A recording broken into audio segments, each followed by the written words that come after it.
Now we reached verse 35. Through not being careful, people even harm themselves with thorns and other things. And for the sake of obtaining women and the like, they become obsessed and deprive themselves of food. And there are some who injure themselves through the unmeritorious deeds of hanging themselves, leaping from cliffs, eating poison and unhealthy food. If, when under the influence of disturbing conceptions, people will even kill their treasured selves, how can they be expected not to cause harm to the bodies of other living beings? So here, the first, the verse 35 is, now that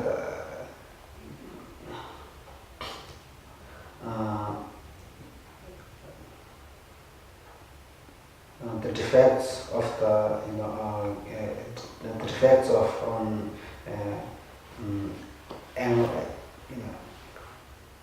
defects of anger or hatred is defects of anger and hatred is very serious. So here Shantideva tries to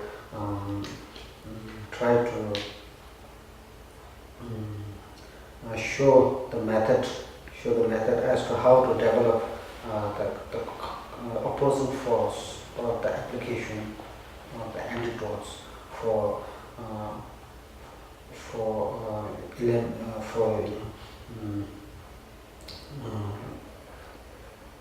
not developing the hatred or the anger and so on and so forth. So here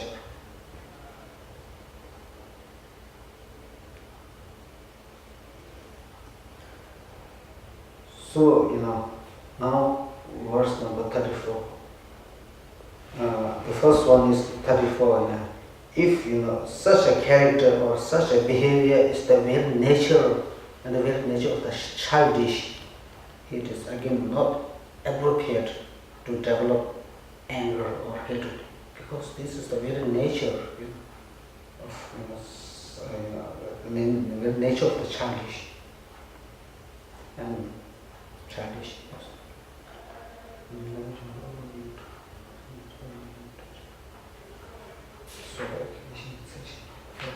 And the second one is and then the verse 36 is if the harm is something random, if the harm is something random, and then again one is still not appropriate or not suitable to even get angry or hatred.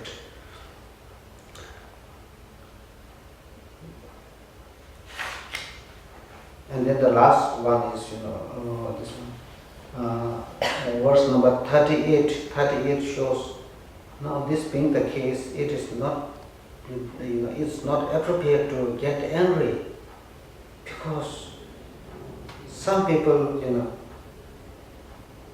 they, regardless of they even they kill take one's own life. If that is the case, then it's really become the object of compassion for such a person. Even it's a nothing surprise to see them harming others, because they even take their own lives.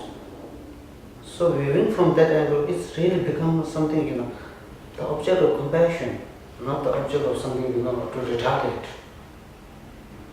So now read verse number 35. Through not being careful, people even harm themselves with thorns and other things.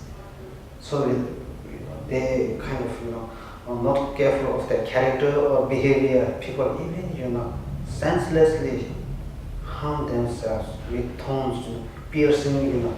We see many people.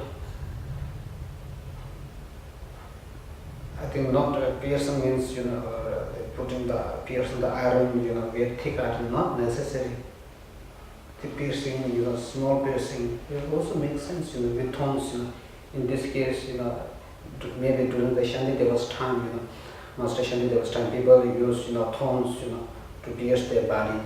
But here in this, not necessary thorns, small iron, like these things, and thorns and other things like, some points. They even, inflict harm on themselves. And for the sake of obtaining women, and for the sake of obtaining others' women,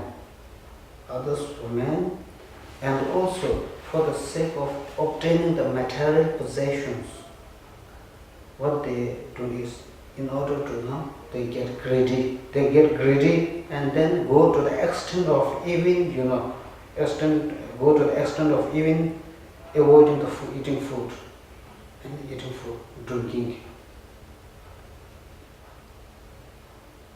So this is, not only, during the Shantideva's time, this is happening, in the past, it happened. In this, the present, it's happening. In the future, unless or until the applications are not applied, it will continue. They become obsessed and deprive themselves of food. And there are some who injure themselves, and then there are some who injure themselves through the unmeritorious deeds of hanging themselves, living from cliffs, eating poison and unhealthy food.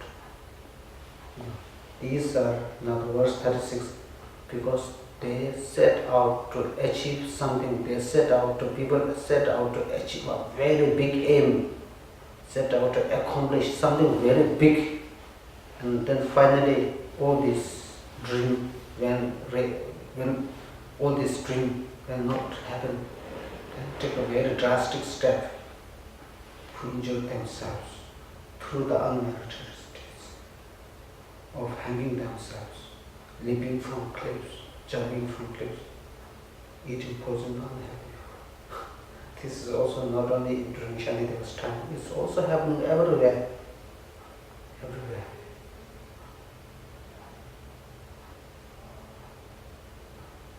So that's why we say,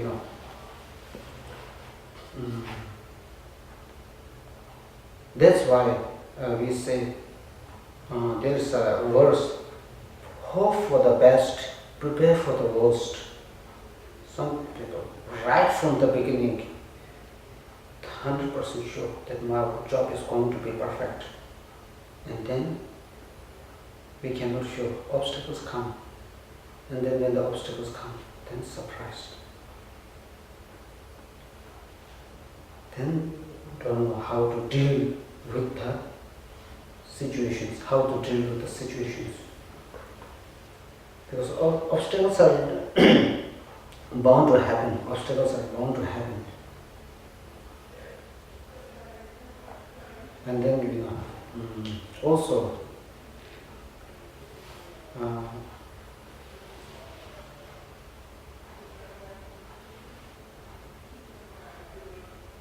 so right from the beginning, when trying to accomplish some work, some mission or objective,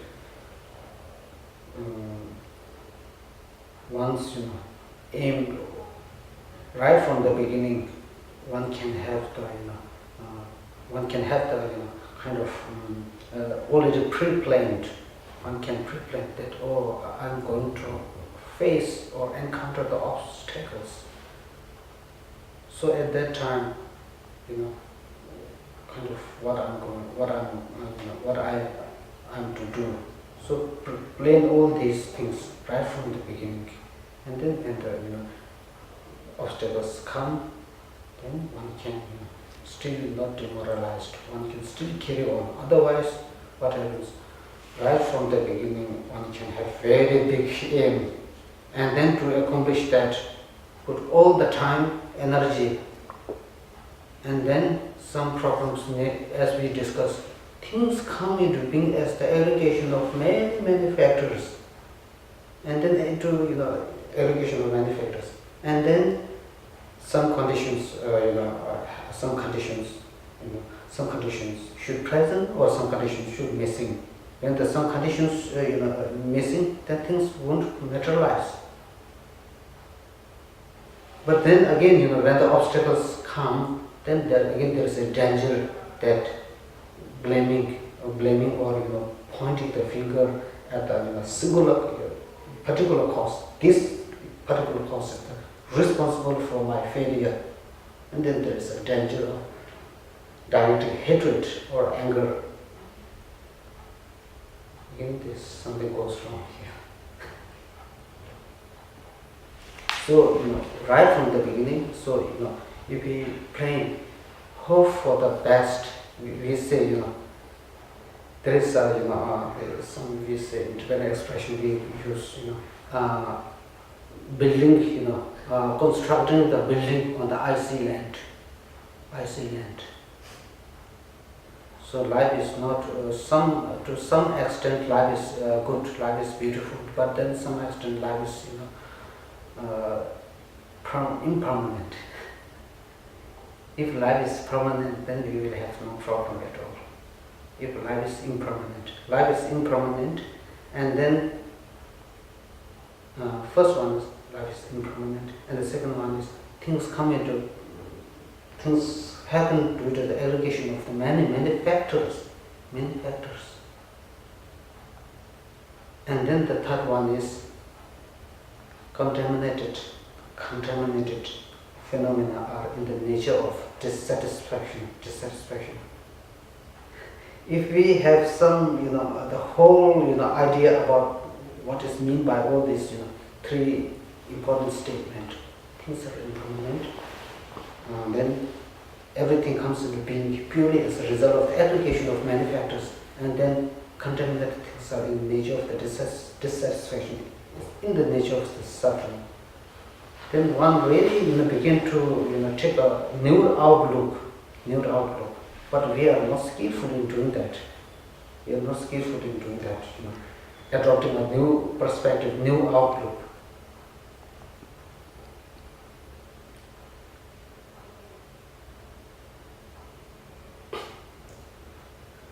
For example,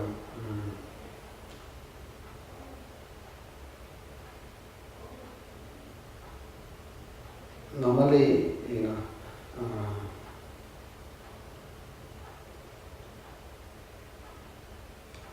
so now you see of hanging themselves, leaping from cliffs, eating poison and unhealthy food. Why this happened? All this happened. Why all this happened? All this happened because of only one reason. That reason is aspiring happy life, not wanting suffering. Now, again we see in Shantideva's earlier verses, he says, people want happy life, but ignorantly, instead of aspiring a happy life, instead of welcoming the pleasant situation, they destroy their own happiness like destroying enemies. So this is, as a result, these things happening. And they are so use themselves to the unmerited states of hanging themselves, eating poison and unhealthy foods. So now people will want happy life and do not want suffering. But then out of unskillful approach, then unskillful approach means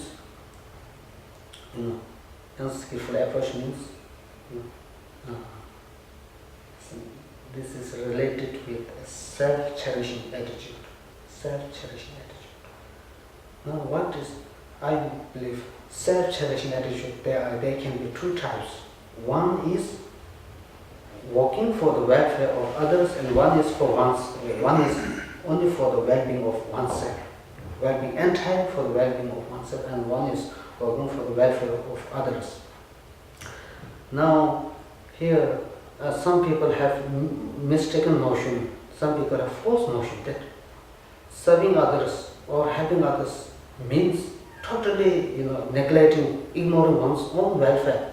That is totally wrong. That is, in order to serve, in order to, bring benefit towards others, in order to be of benefit towards others, one's own self-interest comes first. Based on how can be without strong kind of self, there is no basis for developing a kind of sense of concern for others. So one's own self comes first. Based on that, we serve others. Serving others does not mean totally neglecting your own health and everything. That is not the case. And that is not the case. If that is the case, then there is one great master, the great teacher, Kadamba master, and then he was named as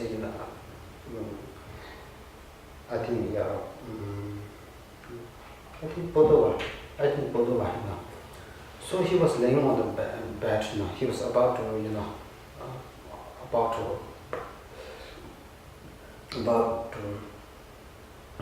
pass away. He was about to pass away, and then there was one attendant, and then that Kadamba master says, "Now today we are in the auspicious day. Now today in the auspicious day. Now please arrange some offering to the three jewels. Arrange some offering to the refuge, the object of refuge." So, what do you mean by auspicious day? So everything seems to be right.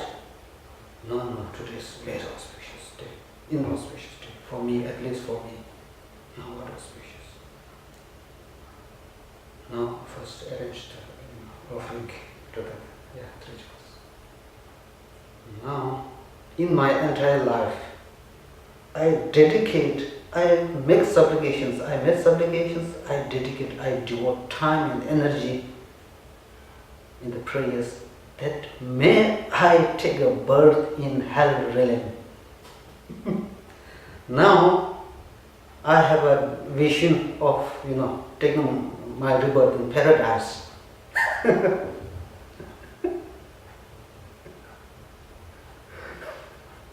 So such wonderful things happen. He says, I want to go to hell. But now I said, what should I do now? I don't want to go to, paradise. But still I have now vision, that the clear sign of vision that I am going to take a birth in paradise, heavenly abode. So this is, so what this, story tells is benefiting, it, means, serving or, being of benefit towards others does not mean neglecting or ignoring your own welfare. So here, the story tells the truth. Story tells the truth. It's not about, kind of ignoring one's own well-being. So, for example, we all know, as this in the Shantideva's prayer, as long as space remains, as long as sentient beings remain, may I too remain to dispel the misery of the world or suffering of the world. To intellectual understanding, it is not very heavy. But then when one relates it to one's emotional level, then it becomes something, it really makes too much. It's really, it's very powerful. Because in order to, may I remain,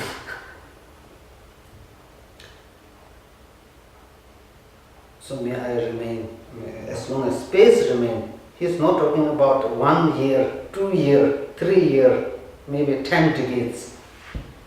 1 decade, 10 decades. 1 eons, no 1 is. 3 eons, no.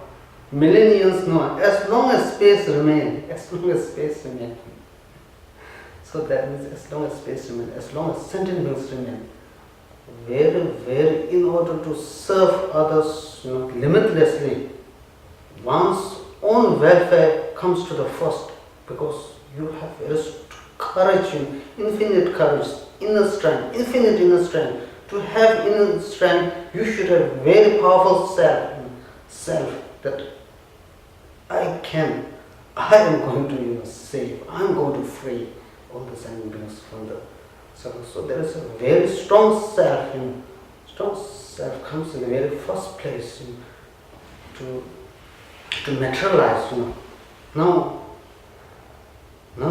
as long as space remains, as long as sentence can remain, may I remain to dispel the misery of the world? Is it possible? Is it possible that the hell, or is it possible that animal realm can be transformed into paradise? It is possible that our impure kind of realm can be transformed into paradise? No. It cannot be possible. Now, what is the purpose? If you make this prayer like this, if you make this prayer, and if you all are the kind of impure realm can be transformed into the pure realm, we can make praise, all the sentient beings in this earth can make praise. Is it possible to transform? All the great bodhisattvas and all the Buddhas while on the path they made the prayers, but still we are impure suffering. We are not living in the paradise, something in the pure land. We are still in this impure land. Now the question is, now the very purpose of doing such practice is to develop inner strength. So this is the final reason. Inner strength, full of self-confidence, full of inner strength. When there is inner strength, then you have the willpower. You have the willpower and you have the joyous effort that I'm going to carry on with this, successfully. So normally, we may some here, not only in one place, all around the places. We read these and we practice, but not profound realizations. Not profound realizations. And also, we miss. Of course, we are doing tantric practice, tantric practice, vajrayana practice, or even bodhisattva practice. But it seems, we don't have a profound realization. Now, why?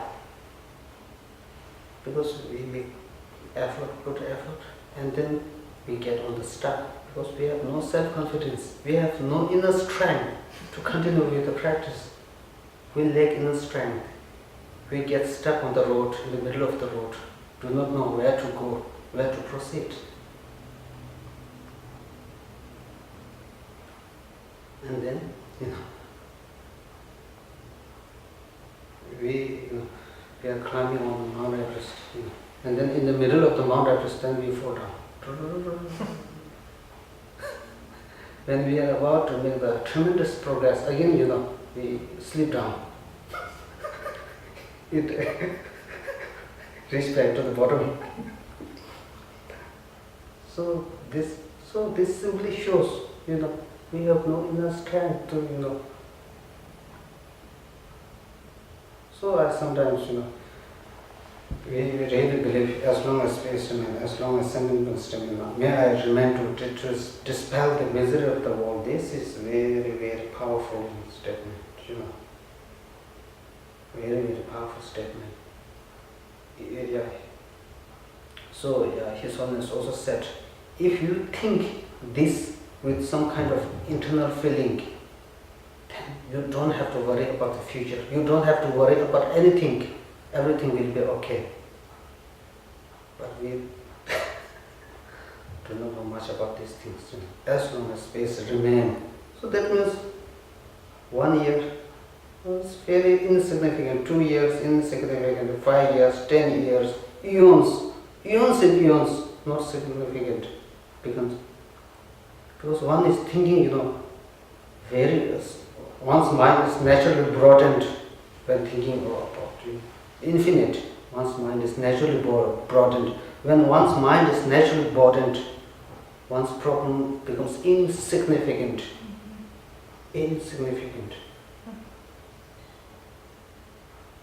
Otherwise, so that's why, again, otherwise we have some problem, and then we have some problem, personal problem or family problem, whatever, we tend to believe, from truth.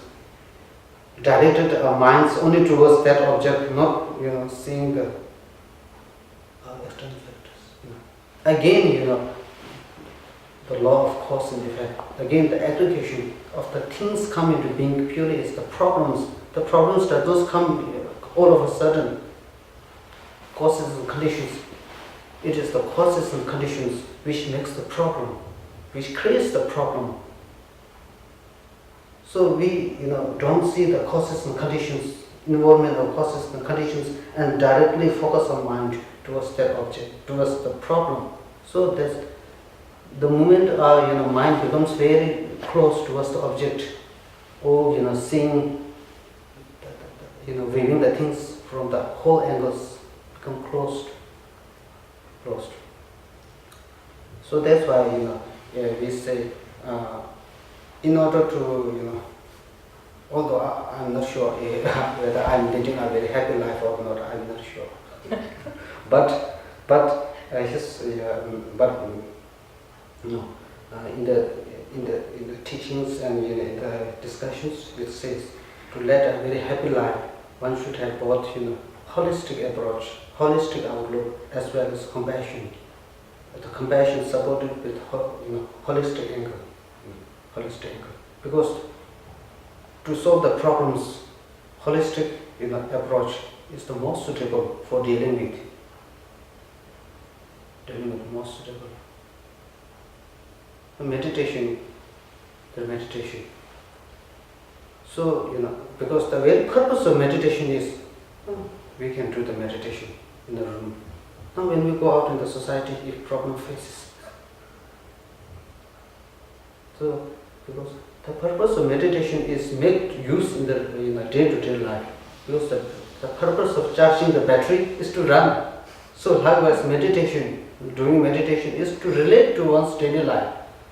And then meditation separate your other kind of, when problem faces, and then it becomes separate. It's not relevant. So this all, for example, there's one, man, there's one guy's son, so that means both compassion and the holistic is necessary. I will give you a small, story. There is one father, and he had a son. And then one day, father was sitting on some chair. He was dozing off, and then all of a sudden, a huge mosquito landed on his face. The mosquito seemed to be a little bit dangerous mosquito. And then he had a son. He really, when he saw his father, mosquito landing on his father's face, Now, what if mosquito, bite him? There would be a problem, big problem. So he take out a very huge stone, and then trying to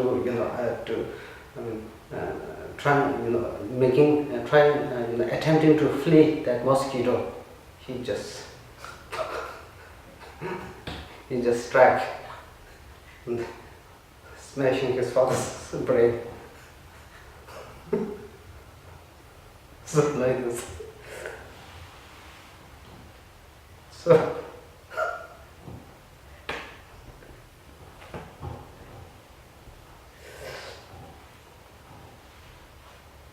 So there is compassion. So there is compassion. There is the son has compassion and the warm-heartedness, loving kindness, but there is no holistic view. There is no holistic. There is no skillful. Skillful means viewing from all the angle. So that means both, compassion and holistic.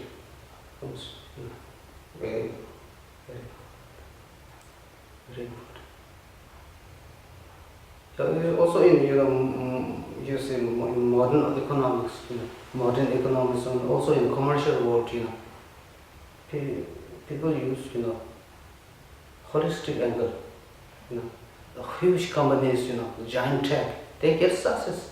Why? They use holistic view. Because only one condition is not. We cannot say this is the this is the condition which is the this is the condition which makes this is the only condition which makes the the success. We cannot say the huge lot of problems, huge lot of factors, conditions involved. So that means.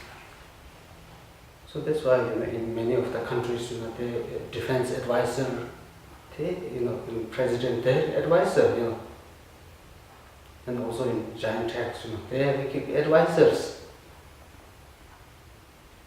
to get success of their work.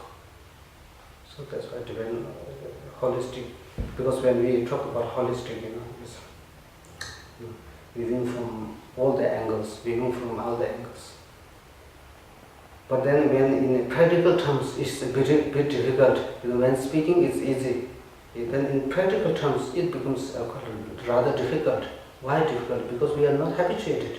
We're thinking in such a way. Now as we get habituated, it's just, I'm sure, the problem definitely once the attitude, once outlook will be changed forever. Now it's, but it's up to the practitioner, whether one get habituated to eat or make an attempt to get habituated to eat or not. Is up to the individual. But but I'm sure definitely the teaching the holistically really helps in looking at the things, looking at the situations from the broader angle. The more one can broaden one's mind, things work. There's a better way to kind of better way for solving the problems. So this is what I have to we have to discuss. What we have discussed. Is it?